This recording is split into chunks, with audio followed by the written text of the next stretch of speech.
주님께서 여러분과 함께 마르코가 전한 거룩한 복음입니다.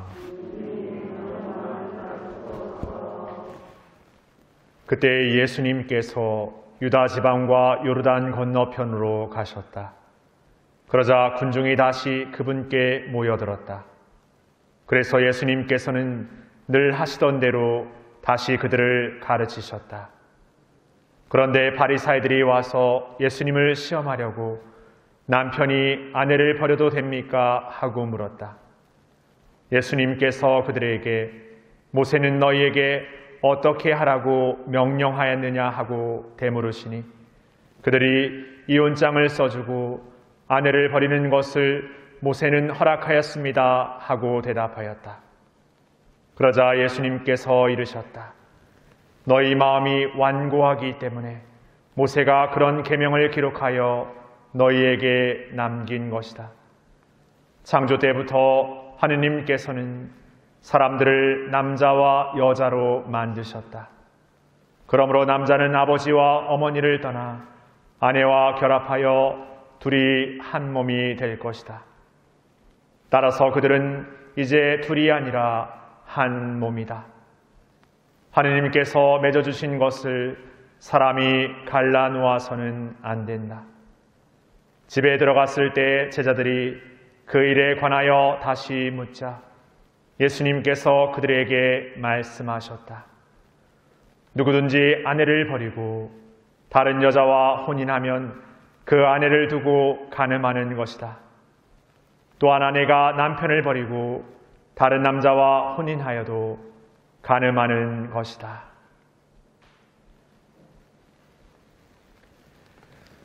주님의 말씀입니다.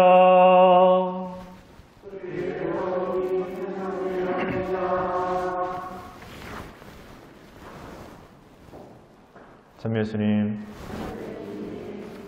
오늘 날씨가 좀 많이 풀렸습니다.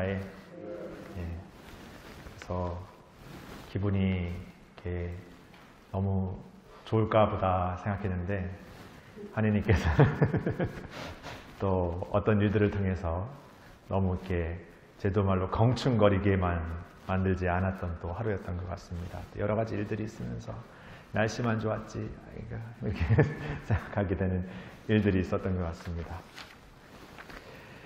그 밖에 사회 안에서도 법원이라는 데가 있습니다. 이렇게 여러 가지 어떤 그 관계의 문제라든지 어떤 일의 문제를 이렇게 법적으로 이렇게 판결하고 이렇게 정리하고 해결하는 곳인데 이 교회 안에도 교회 법원이라는 데가 있습니다.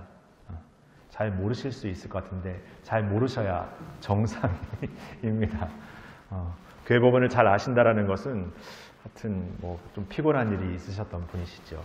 제가 예전에 교회 법원 일을 좀 이렇게 도와서 이렇게 하던 일을 한 적이 있었는데 이게 교회 법원에 여러 가지 일을 아시지만 뭐 신자분들이 잘 아시는 혼인에 관한 문제가 가장 많이 다뤄지는 문제입니다. 근데 교회 법원이 꼭 혼인에 관한 문제만 다루는 곳은 아닙니다. 어떤 의미에서 형사적인 부분도 다루는 부분이 있습니다. 근데 교회 법원 안에서 이 혼인의 문제를 다루는 부분에 있어서는 재혼을 했을 때 이전에 어떤 혼인을 성당에서 혼인하였는데 그 혼인 문제가 이제는 재혼하게 되니까 소위 조당이라는 혼인 장애라는 문제를 안고 이렇게 오게 되죠. 그래서 여러 가지 이야기를 듣고 그 전에 이렇게 혼인의 어떤 내용들을 들어보고 교회는 그 이전에 맺었던 혼인이 처음 맺었을 때부터 이러한 문제가 있었기 때문에 혼인이 잘못 맺어진 것이다. 그래서 그 혼인은 무효다라고 선언을 합니다. 그래서 지금 맺는 혼인이 새롭게 처음 맺어지는 혼인으로 인정하게 되는 겁니다. 그래서 교회 안에서는 혼인을 두 번 하는 그런 의미가 없습니다. 밖에 법원에서는 이 혼인이 더 이상 지속할 수 있는 가능성과 여지가 없다. 소위 혼인 파탄이 났다. 혼인 파탄주의를 선언하면서 더 가능성이 없기 때문에 이혼하는 것으로 인정한다고 하지만 교회 안에서는 이전에 맺었던 혼인이 문제가 있었기 때문에 그 혼인은 무효다라고 선언하면서 처음부터 다시 새로운 혼인을 처음으로 하도록 이렇게 초대합니다. 근데 이렇게 말하면은 좀 어려울 수 있는데 많은 분들이 오셔가지고 혼인의 문제들을 이렇게 해결해서 새로운 가정을 꾸리고 새로운 어떤 신앙생활을 하기 위해서 오시지만 많은 경우 그 절차나 어떤 시간들이 뭔가 길다고 얘기하고 뭔가 절차가 복잡하다고 얘기하는 경우가 종종 있습니다.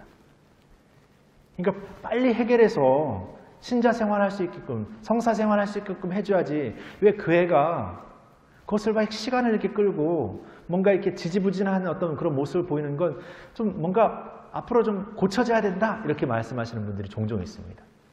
그런데 우리가 여기서 생각해 봐야 되는 것은 이런 어떤 법적인 어떤 절차적인 문제, 어떤 계약적인 문제, 어떤 과정적인 문제보다 그 혼인이 갖는 의미가 무엇이는지를 잘 새기지 않는다면 우리가 혼인이 그냥 교회 안에서 이루어지는 일이 아니라 성사라는 하느님이 그 안에 함께 하시고 그 안에 이뤄내시는 성사라는 어떤 그 의미가 우리 안에 분명하게 자리 잡고 있지 않는다면 우리가 맺는 혼인의 어떤 많은 것들은 그냥 단순히 서류에 사인을 하고 그냥 마음이 좋아서 혼인하는 그런 단순한 어떤 사랑의 어떤 결합이고 어떤 서류의 어떤 조합인 그런 것으로 이렇게 폄하시켜 버릴 수 있는 것 같습니다.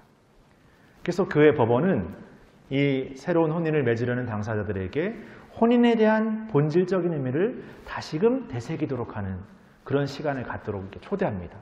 물론 이걸 이제 같이 이렇게 함께 동반하는 그리고 뭐 서류를 이렇게 준비하는 이제 사제나 뭐 수도자들 여러 가지 봉사자들이 있는데 그분들이 갖는 어떤 이렇게 게으름도 있죠.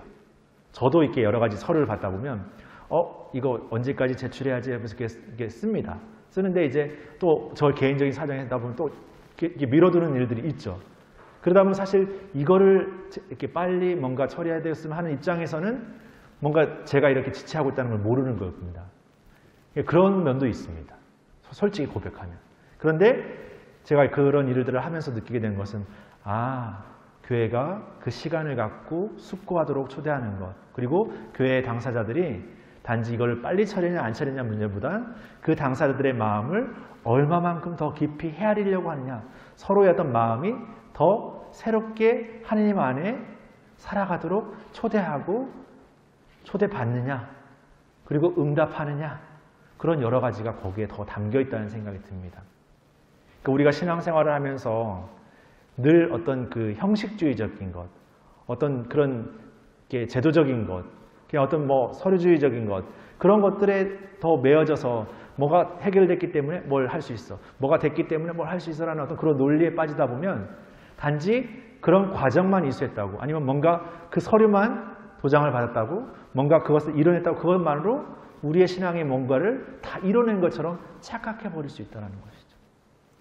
그러니까 우리가 믿는 우리의 신앙이라는 어떤 것이 단지 내 이름 옆에 세례명이라는 어떤 이름을 받았고 세례를 받았다는 것 안에서 그것이 그냥 세례식을 거행한 어떤 형식적인 행위에 불과했던 것이 아니라 하나의 성사로서 하나님께서 우리 안에 당신의 은총으로 우리를 부르시고 우리가 그 부르심에 응답하는 그리고 그 은총에 새롭게 살아가도록 늘 끊임없이 노력하는 그런 삶의 모든 것이 거기에 담겨 있다는 것을 우리가 잊지 말아야 하겠습니다.